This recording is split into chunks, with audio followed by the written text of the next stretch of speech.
Christmas Carol by Charles Dickens, Stave 4, the last of the three spirits. This stave is also sometimes called the Ghost of Christmas Yet to Come. The phantom slowly, gravely, silently approached. When it came near him, Scrooge bent down upon his knee, for in the very air through which this spirit moved, it seemed to scatter gloom and mystery. It was shrouded in a deep black garment which concealed its head, its face, its form, and left nothing of it visible save one outstretched hand. But for this it would have been difficult to detach its figure from the night and separate it from the darkness by which it was surrounded. He felt that it was tall and stately when it came beside him, and that its mysterious presence filled him with a solemn dread. He knew no more, for the spirit neither spoke nor moved. "I am in the presence of the ghost of Christmas yet to come," said Scrooge. The spirit answered not, but pointed onward with its hand. "You are about to show me the shadows of things that have not happened, but will happen in the time before us," Scrooge pursued. "Is that so, spirit?" The upper portion of the garment was contracted for an instant in its folds, as if the spirit had inclined its head, and that was the only answer he received. Although well used to ghostly company by this time, Scrooge feared the silent shape so much that his legs trembled beneath him, and he found that he could hardly stand when he prepared to follow it. The spirit paused a moment, as observing his condition and giving him time to recover. But Scrooge was all the worse for this. It thrilled him with a vague, uncertain horror to know that behind the dusky shroud there were ghostly eyes intently fixed upon him, while he, though he stretched his own to the utmost, could see nothing but a spectral hand and one great heap of black. "Ghost of the future," he exclaimed, "I fear you more than any spectre I have seen, but as I know your purpose is to do me good, and as I hope to live to be another man from what I was, I am prepared to bear you company, and do it with a thankful heart. Will you not speak to me?" It gave him no reply. The hand was pointed straight before them. "Lead on," said Scrooge, "lead on. The night is waning fast, and it is precious time to me, I know. Lead on, spirit." The phantom moved away as it had come towards him. Scrooge followed in the shadow of its dress, which bore him up, he thought, and carried him along. They scarcely seemed to enter the city, for the city rather seemed to spring up about them and to encompass them of its own act. But there they were, in the heart of it, on 'change amongst the merchants who hurried up and down and chinked the money in their pockets and conversed in groups and looked at their watches and trifled thoughtfully with their great gold seals, and so forth, as Scrooge had seen them often. The spirit stopped beside one little knot of business men. Observing that the hand was pointed to them, Scrooge advanced to listen to their talk. "No," said a great fat man with a monstrous chin. "I don't know much about it either way. I only know he's dead." "When did he die?" inquired another. "Last night, I believe." "Why, what was the matter with him?" asked a third, taking a vast quantity of snuff out of a very large snuff-box.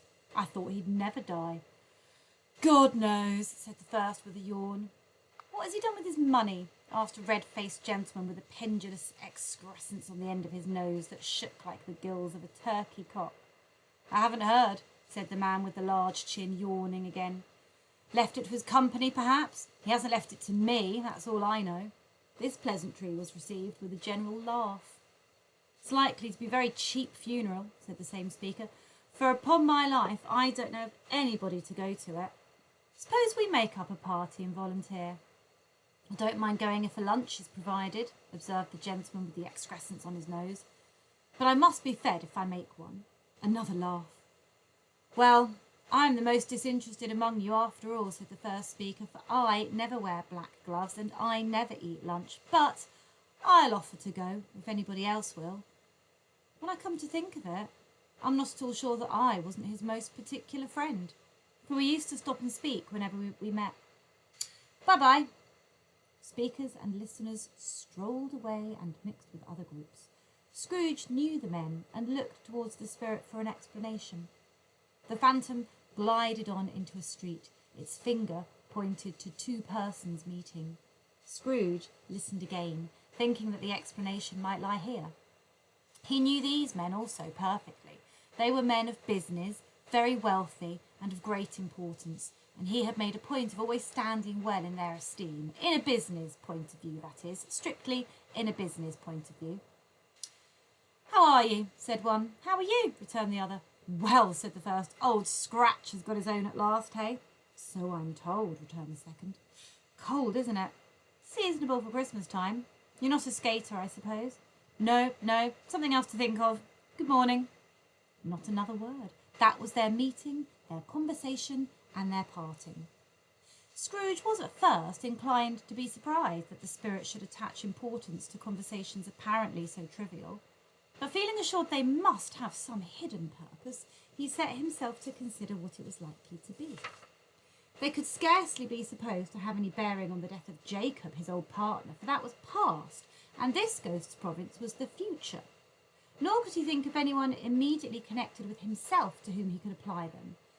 But nothing doubting that to whomsoever they applied, they had some latent moral for his own improvement, he resolved to treasure up every word he heard and everything he saw, and especially to observe the shadow of himself when it appeared. For he had an expectation that the conduct of his future self would give him the clue he missed and would render the solution of these riddles easy. He looked about in that very place for his own image, but another man stood in his accustomed corner, and though the clock pointed to his usual time of day for being there, he saw no likeness of himself among the multitudes that poured in through the porch. It gave him little surprise, however, for he had been revolving in his mind a change of life, and thought and hoped that he saw his newborn resolutions carried out in this. Quiet and dark beside him stood the phantom, with its outstretched hand. When he roused himself from his thoughtful quest, he fancied from the turn of the hand and its situation in reference to himself that the unseen eyes were looking at him keenly. It made him shudder and feel very cold. They left the busy scene and went into an obscure part of the town where Scrooge had never penetrated before, although he recognised its situation and its bad repute. The ways were foul and narrow, the shops and houses wretched, the people half-naked, drunken, slipshod, ugly. Alleys and archways, like so many cesspools, disgorged their offences of smell and dirt and life upon the straggling streets, and the whole quarter reeked with crime, with filth and misery. Far in this den of infamous resort, there was a low-browed, beetling shop below a penthouse roof, where iron, old rags, bottles, bones, and greasy offal were bought. Upon the floor within were piled up heaps of rusty keys, nails, chains, hinges, files, scales, weights, and refuse iron of all kinds. Secrets that few would like to scrutinise were bred and hidden in mountains of unseemly rags, masses of corrupted fat, and sepulchres of bones. Sitting in among the wares he dealt in by a charcoal stove made of old bricks was a grey-haired rascal, nearly 70 years of age, who had screened himself from the cold air without by a frowsy curtaining of miscellaneous tatters hung upon a line, and smoked his pipe in all the luxury of calm retirement. Scrooge and the Phantom came into the presence of this man just as a woman with a heavy bundle slunk into the shop. But she had scarcely entered when another woman similarly laden came in too, and she was closely followed by a man in faded black, who was no less startled by the sight of them than they had been upon the recognition of each other. After a short period of blank astonishment, in which the old man with the pipe had joined them, they all three burst into a laugh. "Let the charwoman alone be the first," cried she who had entered first. "Let the laundress alone to be the second, and let the undertaker's man alone to be the third. Look here, old Joe, here's a chance if we haven't all three met here without meaning it." "Oh, you couldn't have met in a better place," said old Joe, removing his pipe from his mouth. "Come into the parlour. You were made free of it long ago, you know, and the other two ain't strangers. Stop till I shut the door of the shop. Ah, how it squeaks! There ain't such a rusty bit of metal in the place as its own hinges, I believe. and I'm sure there's no such old bones here as mine. Ha ha, we're all suitable for our calling, we're well matched. Come into the parlour, come into the parlour. The parlour was the space behind the screen of rags. The old man raked the fire together with an old stair rod, and having trimmed his smoky lamp, for it was night, with the stem of his pipe, put it in his mouth again. While he did this, the woman who had already spoken threw her bundle on the floor and sat down in a flaunting manner on a stool, crossing her elbows on her knees and looking with a bold defiance at the other two. "What odds, then? What odds, Mrs. Dilber?" said the woman.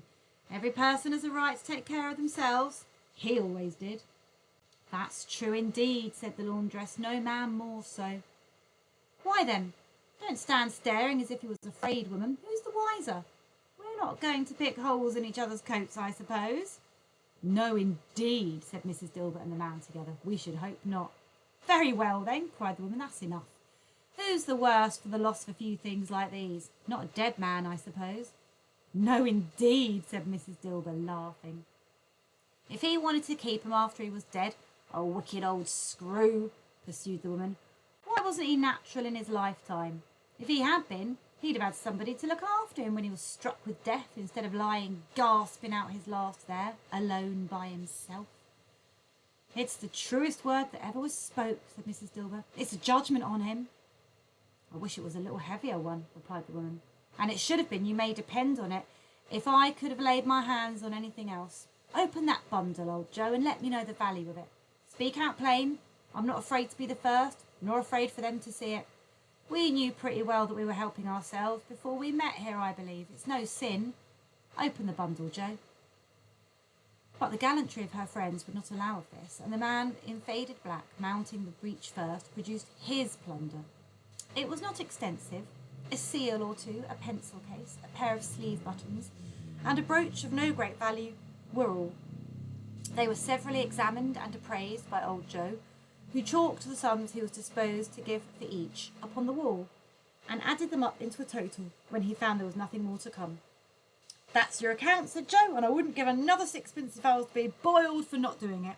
Who's next?" Mrs. Dilber was next. Sheets and towels, a little wearing apparel, 2 old-fashioned silver teaspoons, a pair of sugar tongs, and a few boots. Her accounts were stated on the wall in the same manner. "Oh, I always give too much to ladies. It's a weakness of mine, and that's the way I ruin myself," said old Joe. "That's your account. If you asked me for another penny and made it an open question, I'd repent of being so liberal and knock off half a crown." "And now undo my bundle, Joe," said the first woman. Joe went down on his knees for the greater convenience of opening it, and having unfastened a great many knots, dragged out a large and heavy roll of some dark stuff.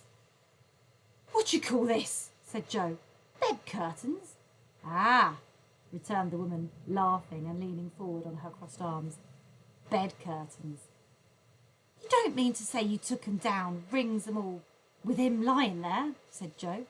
"Yes, I do," replied the woman. "Why not?" "You were born to make your fortune," said Joe, "and you'll certainly do it." "I certainly shan't hold my hand when I get anything in it by reaching it out for the sake of such a man as he was, I promise you, Joe," returned the woman coolly. "Don't drop that oil upon the blankets now." "His blankets?" asked Joe. "Who else's d'ye think?" replied the woman. "He isn't likely to take cold without 'em, I dare say." "I hope he didn't die of anything catching, eh?" said old Joe, stopping in his work and looking up. "Oh, don't you be afraid of that," returned the woman. "I ain't so fond of his company that I'd loiter about him for such things if he did. Ah, now, you may look through that shirt till your eyes ache, but you won't find a hole in it, nor a threadbare place. It's the best he had, and a fine one too. They'd have wasted it if it hadn't been for me." "What do you call wasting of it?" asked old Joe. "Well, putting it on him to be buried in, to be sure," replied the woman with a laugh. "Somebody was fool enough to do it, but I took it off again. If calico ain't good enough for such a purpose, it ain't good enough for anything. It's quite as becoming to the body. He can't look uglier than he did in that one." Scrooge listened to this dialogue in horror. As they sat grouped about their spoil in the scanty light afforded by the old man's lamp, he viewed them with a detestation and disgust, which could hardly have been greater though they had been obscene demons marketing the corpse itself. "Ha ha!" laughed the same woman when old Joe, producing a flannel bag with money in it, told out their several gains upon the ground. "This is the end of it, you see. He frightened everyone away from him when he was alive to profit us when he was dead. Ha ha ha!" "Spirit," said Scrooge, shuddering from head to foot. I see. The case of this unhappy man might be my own. My life tends that way now. Merciful heaven! What is this?" He recoiled in terror, for the scene had changed, and now he almost touched a bed. A bare, uncurtained bed, on which, beneath a ragged sheet, there lay something covered up, which, though it was dumb, announced itself in awful language. The room was very dark, too dark to be observed with any accuracy, though Scrooge glanced round it in obedience to a secret impulse, anxious to know what kind of room it was. A pale light, rising in the outer air, fell straight upon the bed, and on it, plundered and bereft, unwatched, unwept, uncared for, was the body of this man. Scrooge glanced towards the phantom. Its steady hand was pointing to the head. The cover was so carelessly adjusted that the slightest raising of it, the motion of a finger upon Scrooge's part, would have disclosed the face. He thought of it, felt how easy it would be to do, and longed to do it, but he had no more power to withdraw the veil than to dismiss the spectre at his side. "O cold, cold, rigid, dreadful death, set up thine altar here, and dress it with such terrors as thou hast at thy command, for this is thy dominion. But of the loved, revered, and honoured head, thou canst not turn one hair to thy dread purposes, or make one feature odious. It is not that the hand is heavy and will fall down when released. It is not that the heart and pulse are still, but that the hand was open, generous, and true, the heart brave, warm, and tender, and the pulses a man's. Strike, shadows, strike, and see his good deeds springing from the wound to sow the world with life immortal." No voice pronounced these words in Scrooge's ears, and yet he heard them when he looked upon the bed. He thought, if this man could be raised up now, what would be his foremost thoughts? Avarice, hard dealing, griping cares? They have brought him to a rich end, truly. He lay in the dark, empty house with not a man, a woman, or a child to say that he was kind to me in this or that, and for the memory of one kind word, I will be kind to him. A cat was tearing at the door, and there was a sound of gnawing rats beneath the hearthstone. What they wanted in the room of death, and why they were so restless and disturbed, Scrooge did not dare to think. "Spirit," he said, "this is a fearful place. In leaving it, I shall not leave its lesson, trust me. Let us go." But still the ghost pointed with an unmoved finger to the head. "I understand you," Scrooge returned, "and I would do it if I could, but I have not the power, Spirit, I have not the power." Again it seemed to look upon him. "If there is any person in the town who feels emotion caused by this man's death," said Scrooge, quite agonised, "show that person to me, Spirit, I beseech you." The phantom spread its dark robe before him for a moment, like a wing, and withdrawing it, revealed a room by daylight where a mother and her children were. She was expecting someone, and with anxious eagerness, for she walked up and down the room, started at every sound, looked out from the window, glanced at the clock, tried but in vain to work with her needle, and could hardly bear the voices of the children in their play. At length the long-expected knock was heard. She hurried to the door and met her husband, a man whose face was careworn and depressed, though he was young. There was a remarkable expression in it now, a kind of serious delight of which he felt ashamed and which he struggled to repress. He sat down to the dinner that had been hoarding for him by the fire, and when she asked him faintly what news, which was not until after a long silence, he appeared embarrassed how to answer. "Is it good," she said, "or bad?" to help him. "Bad," he answered. "We are quite ruined." "No, There is hope yet, Caroline. If he relents, she said, amazed, there is. Nothing is past hope if such a miracle has happened. He is past relenting, said her husband. He is dead. She was a mild and patient creature, if her face spoke truth, but she was thankful in her soul to hear it, and she said so with clasped hands. She prayed forgiveness the next moment and was sorry, but the first was the emotion of her heart. What the half-drunken woman whom I told you of last night said to me when I tried to see him and obtain a week's delay, and what I thought was a mere excuse to avoid me, turns out to have been quite true. He was not only very ill, but dying then. Well, to whom will our debt be transferred? I don't know, but before that time we shall be ready with the money. Even though we were not, it would be bad fortune indeed to find so merciless a creditor in his successor. We may sleep tonight with light hearts, Caroline. Yes, soften it as they would, their hearts were lighter. The children's faces hushed and clustered round to hear what they so little understood. Their faces were brighter, and it was a happier house for this man's death. The only emotion that the ghost could show him, caused by the event, was one of pleasure. Let me see some tenderness connected with the death, said Scrooge, or that dark chamber spirit which we left just now will be forever present to me. So the ghost conducted him through several streets familiar to his feet, and as they went along, Scrooge looked here and there to find himself, but nowhere was he to be seen. They entered poor Bob Cratchit's house, the dwelling he had visited before, and found the mother and the children seated round the fire. Quiet. Very quiet. The noisy little Cratchits were as still as statues in one corner, and sat looking up at Peter, who had a book before him. The mother and her daughters were engaged in sewing, but they were very quiet. And he took a child and set him in the midst of them. Where had Scrooge heard those words? He had not dreamed them. The boy must have read them out, as he and the spirit crossed the threshold. So why did he not go on? The mother laid the work upon the table and put her hand up to her face. The colour hurts my eyes, she said. The colour?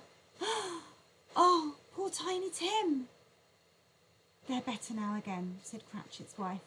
It makes them weak by candlelight, and I wouldn't show weak eyes to your father when he comes home for all the world. It must be near his time. Past it, rather, Peter answered, shutting up his book. But I think he's walked a little slower than he used to, these few last evenings, mother. They were very quiet again. At last she said, in a steady, cheerful voice that only faltered once, I've known him walk with Tiny Tim upon his shoulder, very fast indeed. And so have I, cried Peter, often. And so have I, exclaimed another. So had all. But he was very light to carry, she resumed, intent upon her work. And his father loved him so that it was no trouble, no trouble. Oh, and there is your father at the door. She hurried out to meet him, and little Bob in his comforter, he had need of it, poor fellow, came in. His tea was ready for him on the hob, and they all tried who should help him to it most. Then the two young Cratchits got upon his knees, and laid each cheek against his face, as if they said, Don't mind it, father, don't be grieved. Bob was very cheerful with them, and spoke pleasantly to all the family. He looked at the work upon the table and praised the industry and speed of Mrs. Cratchit and the girls. They would be done long before Sunday, he said. Sunday? Oh, you went today then, Robert, said his wife. Yes, my dear, returned Bob. I wish you could have gone. It would have done you good to see how green a place it is. But you'll see it often. I promised him that I would walk there on a Sunday. My little, little child, cried Bob. My little child. He broke down all at once. He couldn't help it. If he could have helped it, he and his child would have been further apart, perhaps, when they were. He left the room and went up the stairs into the room above, which was lighted cheerfully and hung with Christmas. There was a chair set close beside the child, and there were signs of someone having been there lately. Poor Bob sat down in it. And when he had thought a little and composed himself, he kissed the little face. He was reconciled to what had happened and went down again, quite happy. They drew about the fire and talked, the girls and mother working still. Bob told them of the extraordinary kindness of Mr. Scrooge's nephew, whom he had scarcely seen but once, and who, meeting him in the street that day and seeing that he looked just a little down, you know, said Bob, inquired what had happened to distress him, on which, said Bob, for he is the pleasantest spoken gentleman you ever heard, I told him, "Oh, I'm heartily sorry for it, Mr. Cratchit," he said, "and heartily sorry for your good wife." By the by, how he ever knew that, I don't know. Knew what, my dear? Why, that you're a good wife, replied Bob. Everybody knows that, said Peter. Very well observed, my boy, said Bob. I hope they do. Heartily sorry, he said, for your good wife. If I can be of any service to you in any way, he said, giving me his card, that's where I live. Pray come to me. Now it wasn't, cried Bob, for the sake of anything he might be able to do for us, so much as his kind way, that this was quite delightful. It really seemed as if he had known our Tiny Tim and felt with us. Oh, I'm sure he's a good soul, said Mrs. Cratchit. You'd be sure of it, my dear, returned Bob, if you saw and spoke to him. I shouldn't be at all surprised, mark what I say, if he got Peter a better situation. Only hear that, Peter, said Mrs. Cratchit. And then, cried one of the girls, Peter will be keeping company with someone and setting up for himself. Get along with you, retorted Peter, grinning. It's just as likely as not, said Bob, one of these days, although there's plenty of time for that, my dear. But however and whenever we part from one another, I'm sure we shall none of us forget poor Tiny Tim, shall we, or this first parting that there was among us? Never, father, cried they all. And I know, said Bob, I know, my dears, that when we recollect how patient and how mild he was, although he was a little, little child, we shall not quarrel easily among ourselves and forget poor Tiny Tim in doing it. No, never, father, they all cried again. I am very happy, said little Bob. I am very happy. Mrs. Cratchit kissed him, his daughters kissed him, the two young Cratchits kissed him, and Peter and himself shook hands. Spirit of Tiny Tim, thy childish essence was from God. Spectre, said Scrooge, something informs me that our parting moment is at hand. I know it, but I know not how. Tell me, what man was that whom we saw lying dead? The ghost of Christmas yet to come conveyed him as before, though at a different time, he thought. Indeed, there seemed no order in these latter visions, save that they were in the future, into the resorts of business men, but showed him not himself. Indeed, the spirit did not stay for anything, but went straight on, as to the end just now desired, until besought by Scrooge to tarry for a moment. This court, said Scrooge, through which we hurry now, is where my place of occupation is, and has been for a length of time. I see the house. Let me behold what I shall be in days to come. The spirit stopped. The hand was pointed elsewhere. But the house is yonder, Scrooge exclaimed. Why do you point away? The inexorable finger underwent no change. Scrooge hastened to the window of his office and looked in. It was an office still, but not his. The furniture was not the same, and the figure in the chair was not himself. The phantom pointed as before.